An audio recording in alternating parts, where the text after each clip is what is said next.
2 Samuel chapter 15. And it came to pass after this that Absalom prepared him chariots and horses, and 50 men to run before him. And Absalom rose up early, and stood beside the way of the gate. And it was so, that when any man that had a controversy came to the king for judgment, then Absalom called unto him, and said, Of what city art thou? And he said, Thy servant is of one of the tribes of Israel. And Absalom said unto him, See, thy matters are good and right, but there is no man deputed of the king to hear thee. Absalom said moreover, O that I were made judge in the land, that every man which hath any suit or cause might come unto me, and I would do him justice. And it was so, that when any man came nigh to him to do him obeisance, he put forth his hand and took him and kissed him. And on this manner did Absalom to all Israel that came to the king for judgment. So Absalom stole the hearts of the men of Israel. And it came to pass after 40 years that Absalom said unto the king, I pray thee, let me go and pay my vow, which I have vowed unto the Lord in Hebron. For thy servant vowed a vow while I abode at Geshur in Syria, saying, If the Lord shall bring me again indeed to Jerusalem, then I will serve the Lord. And the king said unto him, Go in peace. So he arose and went to Hebron. But Absalom sent spies throughout all the tribes of Israel, saying, As soon as ye hear the sound of the trumpet, then ye shall say, Absalom reigneth in Hebron. And with Absalom went 200 men out of Jerusalem that were called, and they went in their simplicity, and they knew not anything. And Absalom sent for Ahithophel the Gilonite, David's counselor, from his city, even from Gilo, while he offered sacrifices. And the conspiracy was strong, for the people increased continually with Absalom.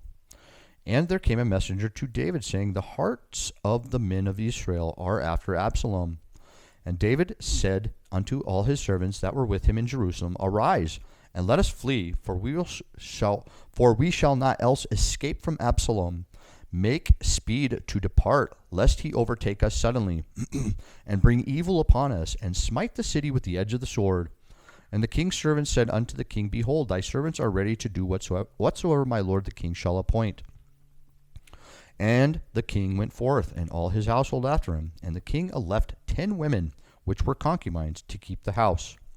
And the king went forth, and all the people after him, and tarried in a place that was far off.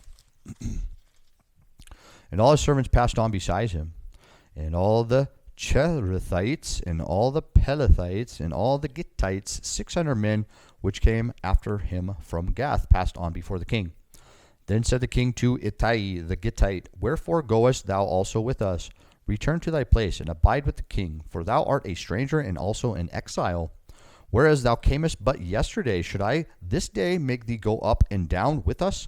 Seeing I go whither I may, return thou, and take back by thy brethren. Mercy and truth be with thee. And Ittai answered the king, and said, As the Lord liveth, and as my lord the king liveth, surely in what place my lord the king shall be, whether in death or life, even there also will thy servant be. And David said to Ittai, Go and pass over. And Ittai the Gittite passed over, and all his men, and all the little ones that were with him. And all the country wept with a loud voice, and all the people passed over. The king also himself passed over the brook Kidron. And all the people passed over toward the way of the wilderness.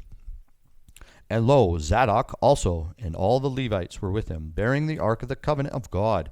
And they set down the ark of God, and Abiathar went up until all the people had done passing out of the city. And the king said unto Zadok, Carry back the ark of God into the city.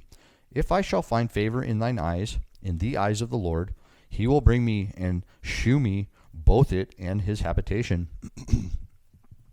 But if he thus say, I have no delight in thee, behold, here am I, let him do to me as seemeth good unto him.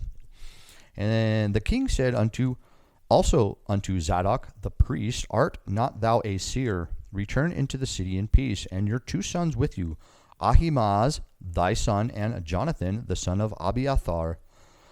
See, I will tarry in the plain of the wilderness until there come word from you to certify me. Zadok, therefore, and Abiathar carried the ark of God again to Jerusalem, and they tarried there. And David went up by the ascent of the Mount Olivet, and wept as he went up, and had his head covered, and he went barefoot. And all the people that was with him covered every man his head, and they went up weeping as they went up.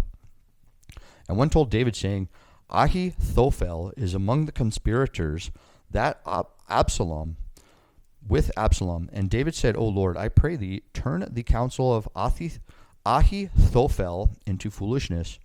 And it came to pass that when David was come up to the top of the mount where he worshipped God, behold, Hushai the Archite came to meet him with his coat rent, and earth upon his head. Unto whom David said, If thou passest on with me, then thou shalt be a burden unto me. But if thou return to the city and say unto Absalom, I will be thy servant, O king, as I have been thy father's servant hitherto, so will I now also be thy servant. Then mayest thou for me defeat the counsel of Ahithophel. And hast thou not there with thee Zadok and Abiathar the priests? Therefore it shall be, that what things soever thou shalt hear out of the king's house, thou shalt tell it to Zadok and Abiathar the priests. Behold, they have there with them their two sons, Ahimaaz Zadok's son, and Jonathan Abiathar's son. And by them ye shall send unto me everything that can hear. So Hushai, David's friend, came into the city, and Absalom came into Jerusalem.